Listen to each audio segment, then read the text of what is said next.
Ukraine faces an endless war. Reuters made an alarming statement that has spread around the world. Moscow stubbornly waits for only one thing: the complete capitulation of Ukraine and the destruction of its statehood.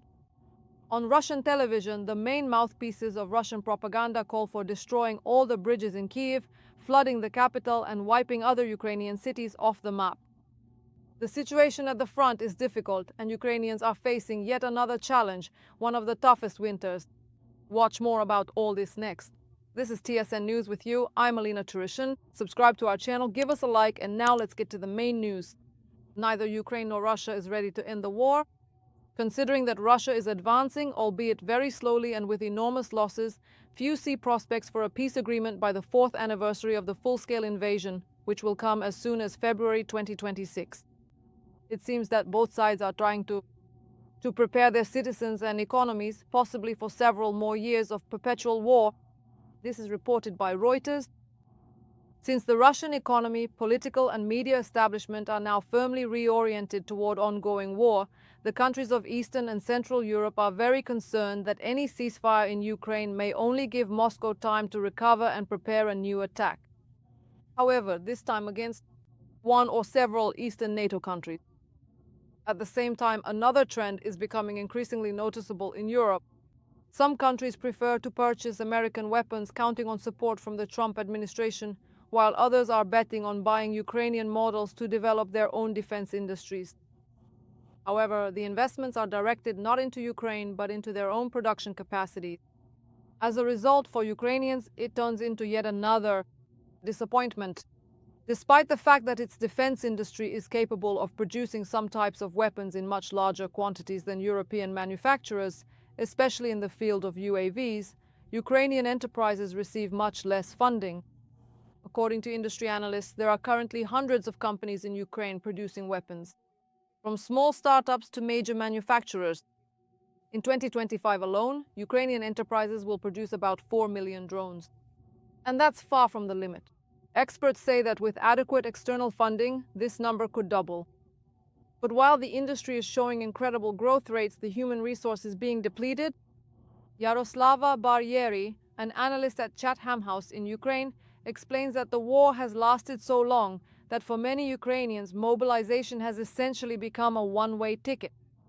Commanders are in no hurry to let experienced soldiers go even after years of service. Analysts at the Institute for the Study of War emphasize that the Kremlin has no intention of abandoning its imperial ambition. Moscow is just as stubbornly clinging to its maximalist demands, which in essence mean only one thing: the complete capitulation of Ukraine. Fresh statements by Sergei Lavrov in an interview with an Italian publication serve as confirmation of this. Thus, the head of the Russian Foreign Ministry once again tried to convince the world that Russian aggression is supposedly not about territories or restoring control over Ukraine, but solely about Russia's security and fighting against the plans of NATO and the EU. Behind this facade is the old Kremlin thesis that Ukraine must abandon its chosen path, agree to neutrality, and even accept conditions that would in fact deprive the country of any sovereignty. Experts from the Institute for the Study of War emphasize that Lavrov, as before, repeats demands for the removal of Ukraine's legitimate government, the establishment of a pro-Russian regime, and the blocking of Ukraine's Euro-Atlantic path. These are the very same initial objectives with which Russia actually began its full-scale invasion. It is telling that this interview appeared in a European media outlet. According to analysts, the Kremlin is simply trying to put pressure on the West to convince it that support for Ukraine should be wound down and to show that Russia is not going to retreat even a single step. Meanwhile, Putin's spokesman Dmitry Peskov is once again spreading the message that the war will continue until Russia achieves all of its so-called objectives. American experts view such statements as yet another round of stagnation. Moscow does not want any real negotiations unless they end with Ukraine's complete subjugation. Moreover, Peskov cynically threatens that Kyiv will have to negotiate from a worse position if it does not agree to the Kremlin's demands right now. And this once again proves that Russia is not seeking peace. It seeks control, subjugation, and the destruction of Ukrainian statehood. The situation at the front is also difficult. In the recent battles for Pokrovsk, Russian units at times outnumbered Ukrainian forces by as much as 9-1. But such tactics come at a terrible cost for the enemy. Just in October 2025 alone, according to experts' estimates, Russia lost up to 25,000 soldiers. These are the largest losses since the first weeks of the invasion. At the same time, dictator Putin has approved a new conscription system. Instead of 2 drafts per year, Russia is switching to continuous year-round mobilization. This format makes it much easier for the Russian army to replenish its personnel. At the same time, Moscow is actively recruiting reservists who serve on a part-time basis. They are now being used to guard key infrastructure facilities, not only in the border regions, which are constantly under attack from Ukrainian drones and missiles, but also deep within Russian territory, where such forces had not been deployed before. And the Russian propaganda machine is working at full capacity, operating continuously and leaving no opportunity unused to spread its influence.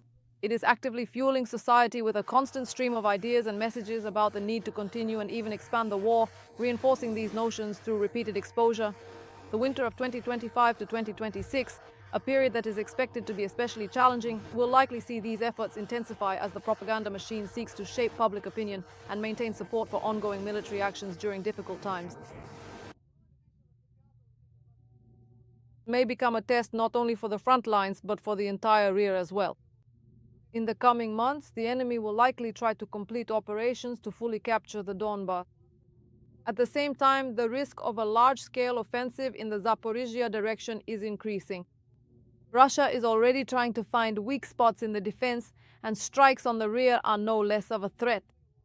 Volunteer and activist Serhiy Sternenko, in an interview with TSN journalist Natalia Nahornaya, stated that the winter of 2025 to 2026 will be the hardest for the civilian population in Ukraine since the beginning of the full-scale invasion.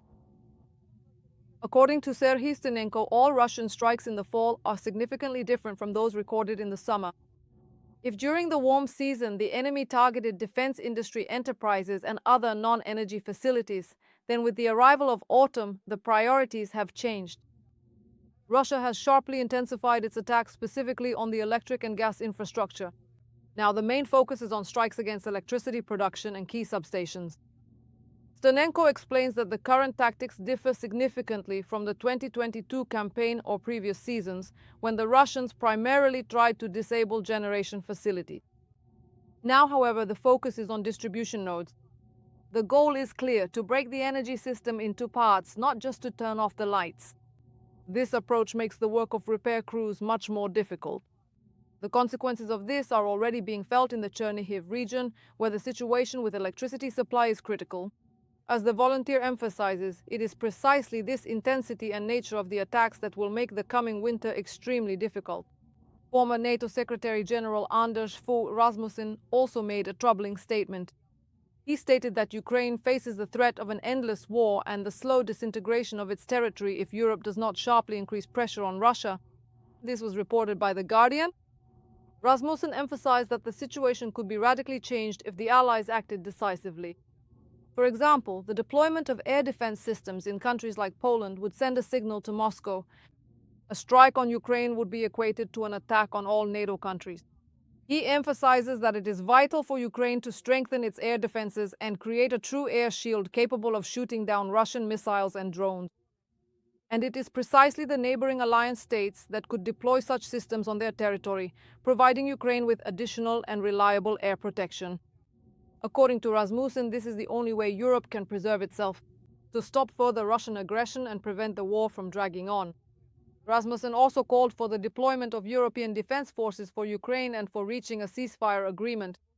He said that the coalition of the willing, which hoped to assemble such forces after the end of hostilities, has shrunk to a coalition of waiting.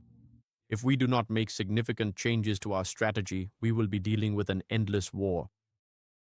Putin has no incentive to participate in peace negotiations as long as he believes he can win on the battlefield. Changes in pace and mindset are needed. He said that fundamental changes are necessary to force Putin to change his mentality.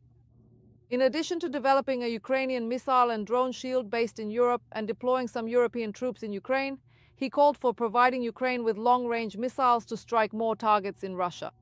Ukraine's ambassador to the United Kingdom, former commander-in-chief of the armed forces Valery Zaluzhny, also stated that Russia is preparing for a protracted war, not for peace negotiations. He believes that Ukraine needs a strategic SUV. Kyiv must shift from a strategy of attrition to a broader action plan based on innovation and technology.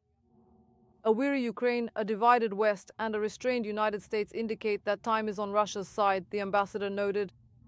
He predicted that without significant external pressure or internal upheaval, the Russian leadership will most likely continue the war, adapting over the long term, maneuvering, and accepting losses in order to achieve objectives that remain unchanged.